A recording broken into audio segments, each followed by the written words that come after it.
Hey everybody, you might remember from my last video how I had said that reverse had gone out on my outboard.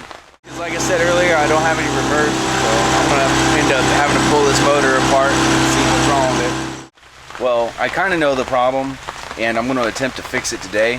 I ordered in the parts, and it took about a week to get them, so this is the common issue.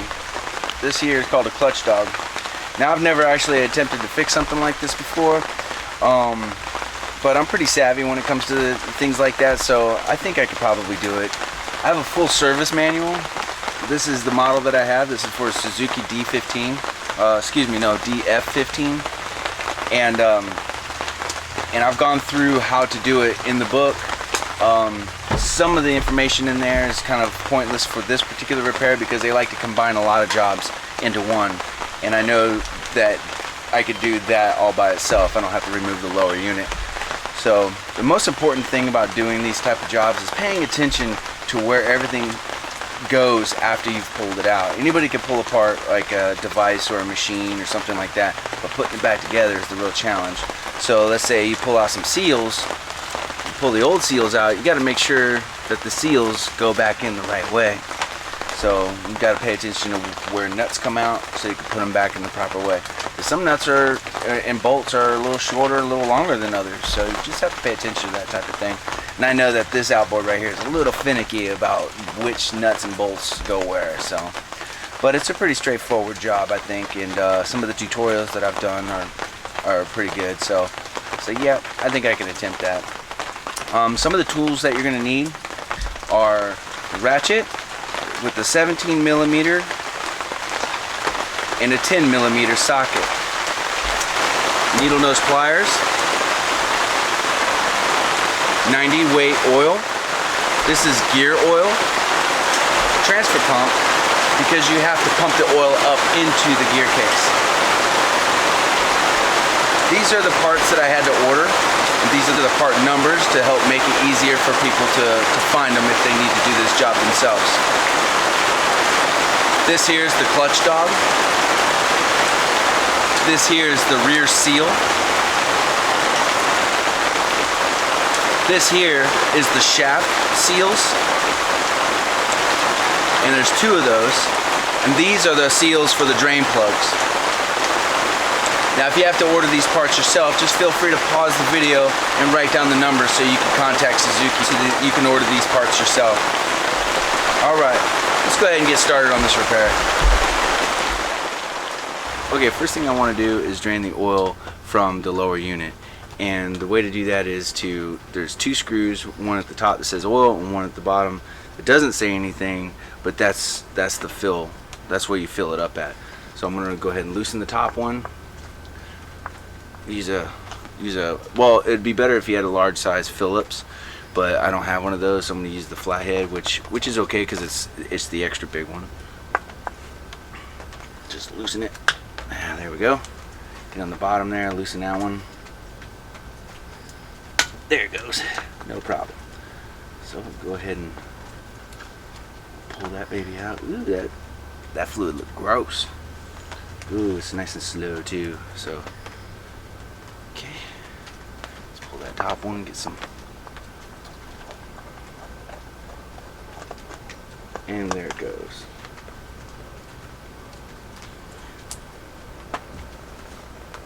Nasty. So there you go. And I got the two little seals for it, but I'm not so sure that they're the right seals, man. Because these are quite a bit wider, unless they flatten out when you squish them. I don't know. Compared to the ones I got, they might just flatten out when you squish them on, but we'll see. I'm going to set those guys aside. Okay, the next thing that you want to do is pull out the cotter pin that's holding the castle nut in place, that's holding the prop onto the prop shaft. I've taken the liberty to already remove the cotter pin from that shaft, only because I needed to see what size socket I needed. So, and that will be the 17 millimeter. So we're going to set those two aside. Don't lose it now. I'm going to go ahead and try to get get this prop off. Not sure if it's a counterclockwise or clockwise motion, but we'll figure it out. Oh, easy peasy.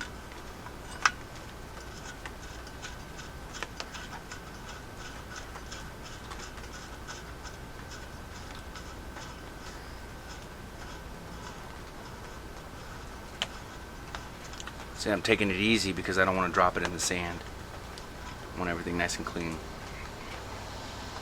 Right there's a castle nut. There's a washer right behind that. Okay. And then there's, I don't know, it's something just to hold the prop into place. But pay attention to how every part comes out.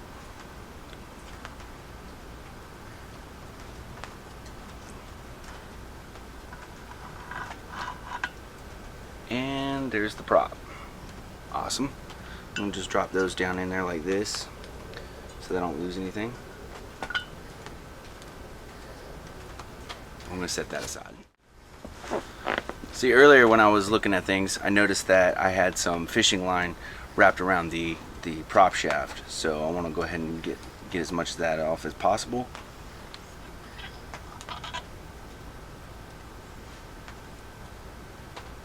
Oh, that stuff's in there really good. Check it out. And you get a lot of that out there in the water. You know, fishing line somewhere. And I don't use really a whole lot of monofilaments or fluorocarbons. I use mostly braided, so I know that this definitely isn't mine. But there's some organic stuff in here too. Alright, there you go. All nice and cleared out there. Set that aside. So, I paid attention to how this came off. So, this little area right here goes towards the lower unit. Okay, the next step is to remove this portion right here from the prop shaft. And this part is making me a little nervous because that's where all the seals and all the things are, the gears and the clutch dog and everything. But according to the service manual, I need a couple of tools for that, which I don't have. So one of them is sort of like a shaft hammer. I know it sounds really funny, but it attaches to the shaft and it's got a heavy weight on it, and you pull it back and that hammer action will pull a shaft out of the insert. So I'm going to attempt to pull it off, but if I need that tool, then we'll have to make a road trip up to the auto parts store. Alright, let's go ahead and get started.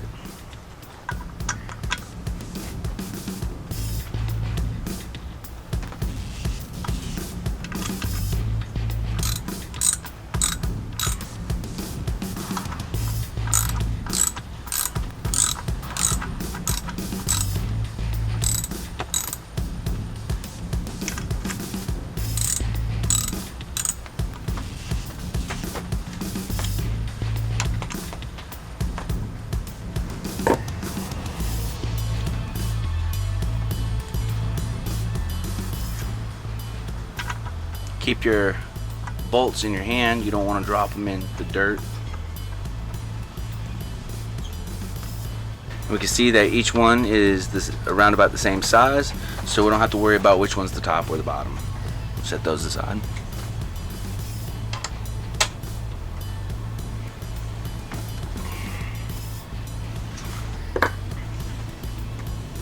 Now let's see if this thing comes out on its own. Oop. Nope, looks like we're probably going to need a tool of some sort. Looks like a little notch here for prying to open, so. Use the same screwdriver that we used before. Let's see how that does it. Be gentle. Don't want to force anything. Oh, okay, it's coming. There it goes. Okay, here it goes.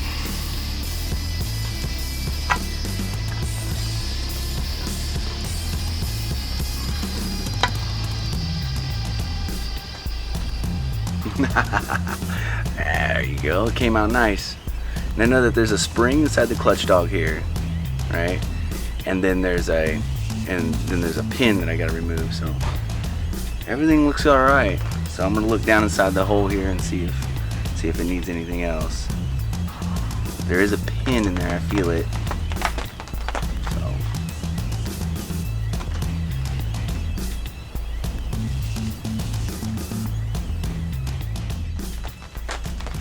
Okay, on inspection I can see that the clutch dog is in really good shape. It's got nice sharp edges, nothing's rounded off.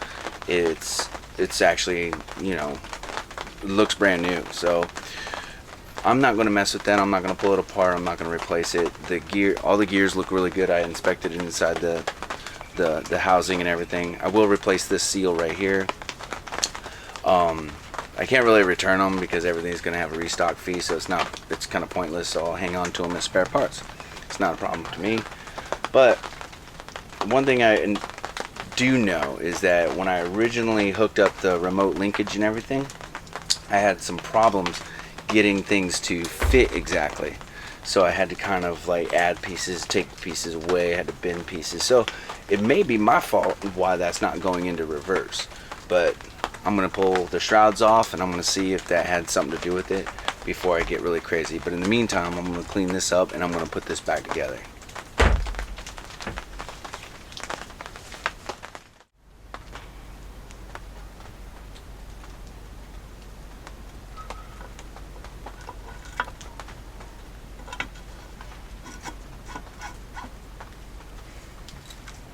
Okay, it's going in nice and smooth, no problems. If you have problems with those little pins staying in when you're trying to put it down in there, add a little bit of grease in there, kind of like as a little temporary glue, you know, relatively speaking, so that it stays in place and you can slip it down in there. But the other thing is when you want to tighten on these bolts, you got to do them in increments. You don't want to tighten down. You don't want to tighten one down. Try to tighten one down and then the other one down. You got to do them in increments so that it goes in nice and straight.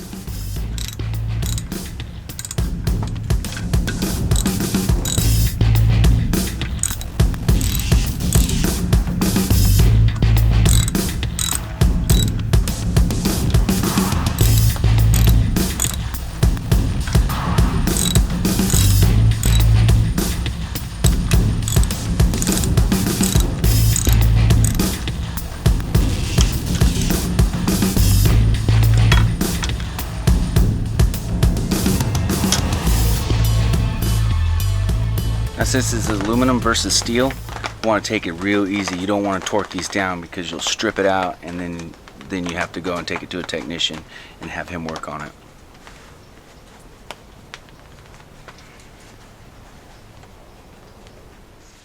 Okay, so I've got it all back together again and I dropped the trim on it so that I can fill it up with oil. I'm not going to put the prop on right away because I'm going to drop this down into a bucket of water and I'm going to run it and see if reverse is working. The thing that I did discover is that the linkage that is installed on the outboard itself was kind of coming loose, so it wasn't really going into gear properly. So it was something that I probably could have fixed in the field upon further inspection. So I'm going to give it a go and I'm going to see if that fixes the issue. But in the meantime, let's go ahead and put oil back in this thing. Alright. Okay, one thing I discovered is that this transfer pump has hose pipes on it that are too big. Now this one's fine because this one will go down into the jar of oil. But this one needs to attach somehow to the outboard. So messing around with it, I tried to trim it so that I can kind of force it in sort of like that. I don't know if you can see that. You can see. But that didn't work, so I started digging around thinking, oh, I need a pipe, I need a tube or something that I can get in there and jam up in there so that it'll fit kind of snug. So I'm trimming off that little section. It's also kinked right here, so I'm going to cut off this little section here, and then I'm going to attach a pen with a little O-ring on it. See there? So I'll cut this part off. So I can't get this open for some reason. Usually these pens are really easy to open up, but I can't open this one for some reason. There we go, got that part out. Come on now. There.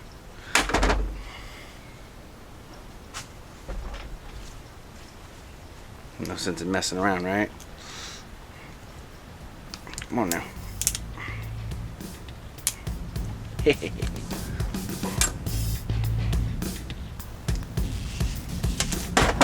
Get get this O-ring around it.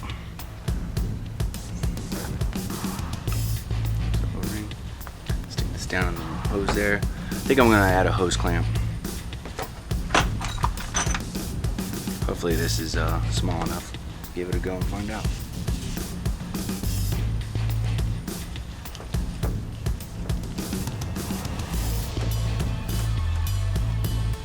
Starting to work. I think this is the smallest one I got, so this has to do the trick. And there we go. It's sealed up. All right. Let's try this again.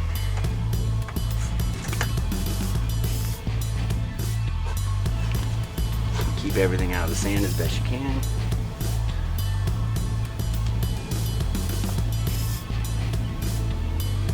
See what happens.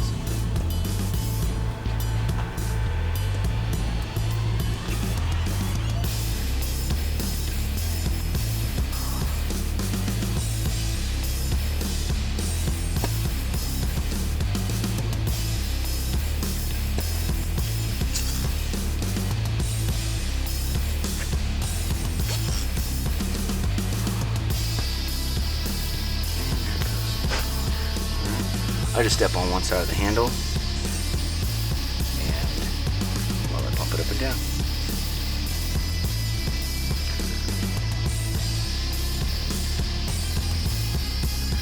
Alright, seems to be working.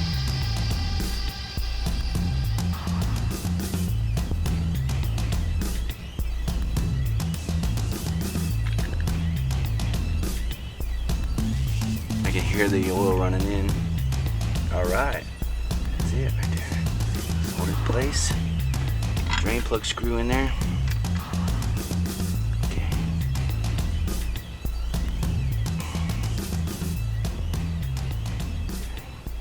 One, two, three.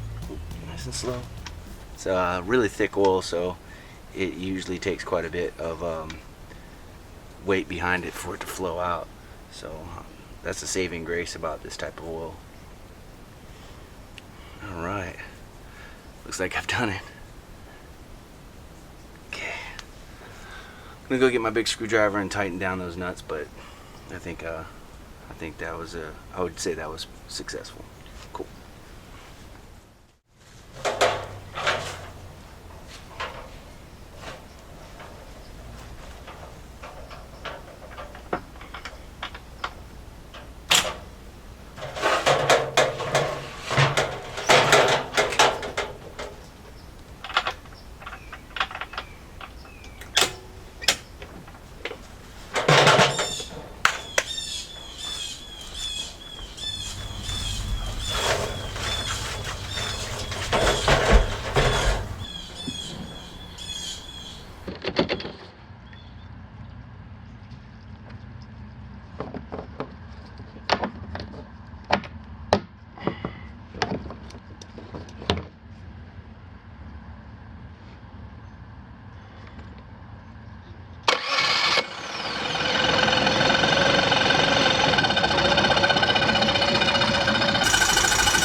So what I had discovered earlier is that this little guy right here, this little piece of steel right here, was not bolted down really tight, and it had rattled loose with the vibration. So that may have been the cause for it not wanting to go into reverse properly, because it wants to move and shift, so it's like slipping. So hopefully with me tightening it down, which I'm going to undo it and put some Loctite in there so it doesn't happen again, but hopefully that fixed the issue.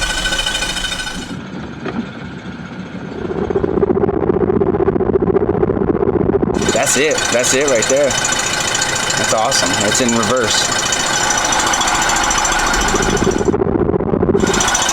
So that is a successful repair, and it was as simple as just tightening down a single bolt. So I feel kind of sheepish when it comes to buying all those expensive parts and things like that in order to fix a problem that actually didn't exist.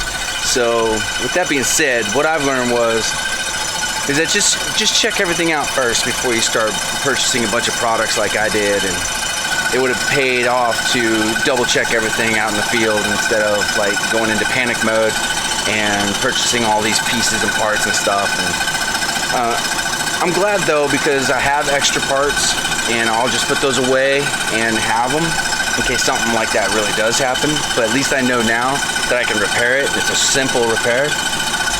It's not complex at all. Well, thanks for hanging out with me today, trying to repair this total fail of mine.